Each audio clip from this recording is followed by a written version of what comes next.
Hi guys, how's it going? This is Enrique. Today I'm going to go over how I draw Superman. First thing I'm going to do is I'm going to show you the tools that I'm going to use. I have this eraser here, one of those pen erasers where has a lot of eraser to use. That's why I like it. I also like that it's white, so it doesn't leave behind that pink stuff that normal erasers do. There's also a kneaded eraser that I use. It's pretty useful because you can bend it around and mush it up. Kneaded eraser is pretty good too. I'm going to use just a regular mechanical pencil, and I'm also going to use this very thin kind of it's almost like a marker tip. These, I don't really know the brand of this particular one. It's Japanese, but it says Tombow on it. But I mean, any art store will have something very, very close to it. So, alright, I'm going to go over how to draw Superman. I'm just going to draw the upper torso. So, I'm going to start with a circle for the head. I'm going to do a lay-in, meaning I'm going to actually, with my mechanical pencil, I'm going to put in some light lines to, get my spacing right and get down my placement. Putting down a line down the center of the face. I split my face into thirds.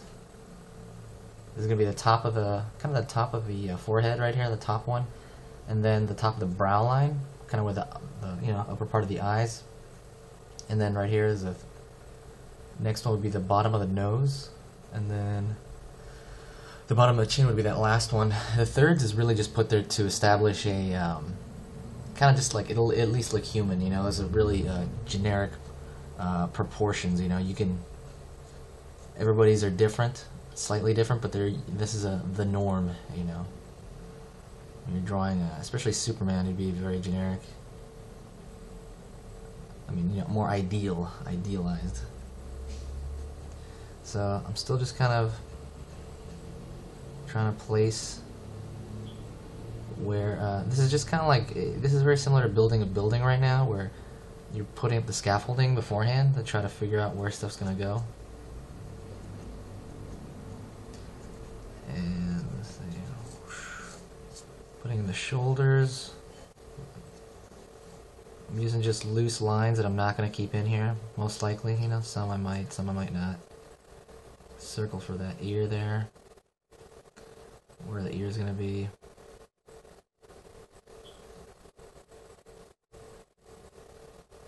His hairdo.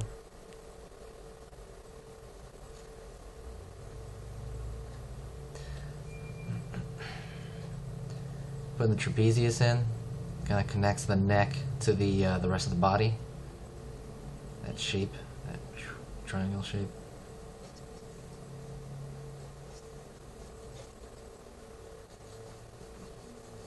Upper torso, the chest area.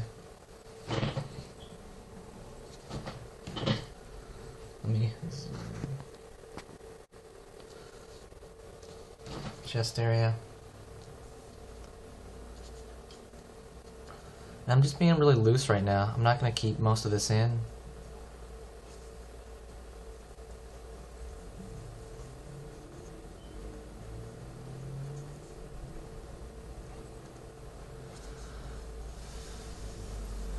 So this is just my generic placement. I'm going to add the emblem afterward. I'm trying to make it seem like it's really on his chest there. It's pretty huge in the comic, and it changes sizes all over the place. I'm going to put here these little squares signifying the cape that's attaching to his shoulders there. So I might make him a little more muscular in the actual... So this is just my placement. For me, this is good enough. Some people want to go into hardcore details, with the pencil. You could do that. I'm going to skip ahead and just go right to the marker, and I'm going to go right into detail. That's the way I usually do it. I got the placement down, and that's all I need for me. But you can go into the pencil and tidy it up, and just do mainly a pencil drawing. And I can do that later on in a different demo if you want, if you guys request it. I'm gonna take this, this kind of marker tip thing. It's very thin, and I'm gonna go into the eyes first, because the eyes usually the where I start almost every drawing if it's a person. An eyebrow. Let me talk a little bit about this, about using any sort of ink, of any kind. Vary the weight of your lines, the line weight. Vary that up. Don't make it all the same, because it's not the same, I mean, I guess there's no lines in real life per se, but it looks a lot more natural if you vary it up. It just looks nicer.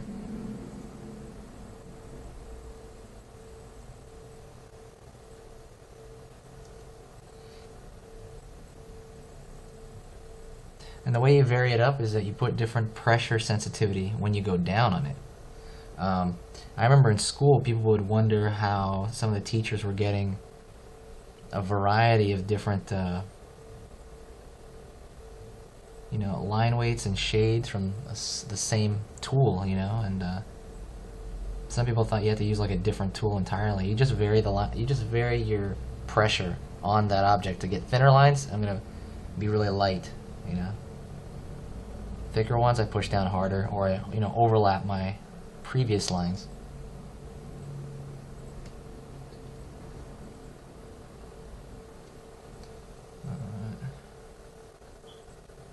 One eye.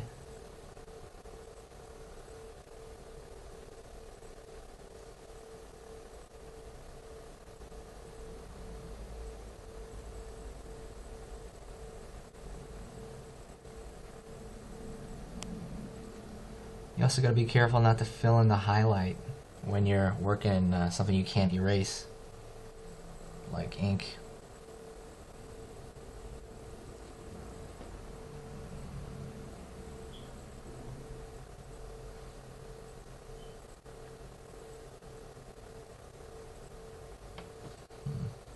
It's looking a little stiffer than normal, but I'm okay with it right now.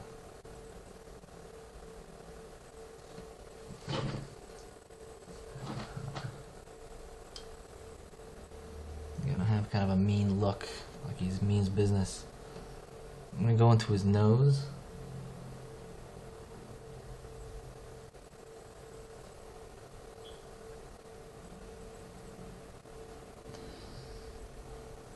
The ball of the nose in there. Noses are pretty, they can vary a lot, the noses, but they don't vary as much as the mouth or the eyes. I mean, there's cartilage at the end of it, so some people have this really weird bump on the top of their nose, and stuff like that. But I think the mouth is much more diverse than the nose is on people. Sorry. I'm taking, let's see. And, when you're working, don't rush it, just hang back a little bit. You got all day. Especially when you're learning, you have all day. Don't worry about it. Like, if I make a mistake right now, it's like, I just gotta keep going through it. Either fix it, or I can hide it, or, I figure out a way around it.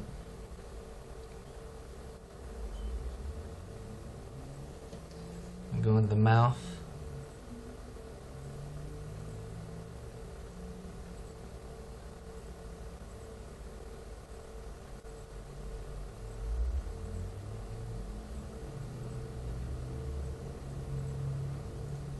On the edge of the mouth over here. The way the mouth is I think of it as kind of an upside down W. You have that little, front part, the triangle part in the middle part of your lips, and then you have the rest. I don't know. I think of it as an upside down triangle. Usually, if you're making that expression.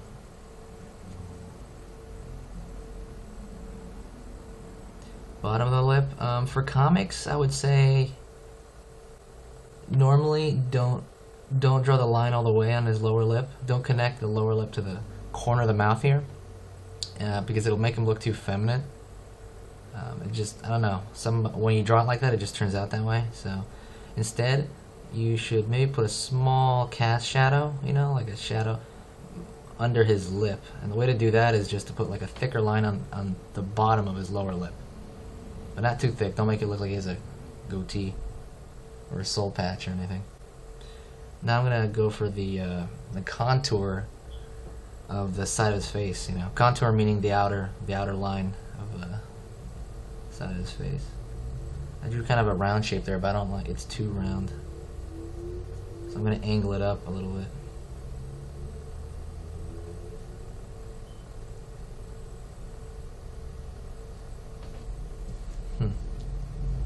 Okay with that.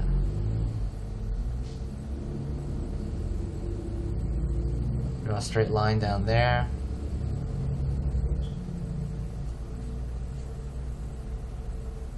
Angle of the jaw. That one you have to be really careful with because that's going to define the rest of the drawing. You know how you draw that angle. I'm going to do his hairline up here. I'm just trying to flick little shapes right here. Also, look at the hairline of real people. It's never what you think it is, you know. It has a lot of people have this little instep into their hair, at least on a man. So just look at real ones and try to copy real hairlines. It'll help a lot, really. Actually, you know, when you're doing stuff out of your head, it's a little different than drawing from real life. But I recommend drawing, you know, real life faces over and over and over again, and then you have this library of information in your head that you can play with, you know, to make up your characters. Drawing his ear. His ear is going back into space because he's kind of looking toward us-ish, you know. He's looking at 3/4 view. You know, like 3/4, meaning you can only see one side of his face over here, and the other side you can't. It's a really popular view in comics and video games and all that, because it just looks pretty good. It just shows parts of the character without looking straight on. It looks too static. Drawing side of his head where that is. And then I'm going to draw his neck. I'm going to give him a little bit thicker of a neck because he's a superhero, you know? So I want him to be superhero-esque.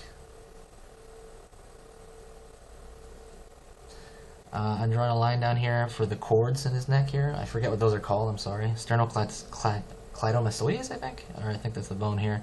But I forget what these are called. I'll look them up next time, I'm sorry.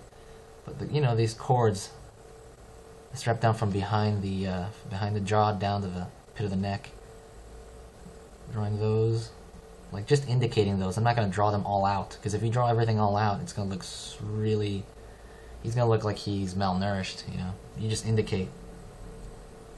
You can draw all out the muscles of the arm and stuff, but not the neck. It just looks too like he's some kind of, I don't know, poor child in, you know, Ethiopia or something, like starving. It'll just look weird.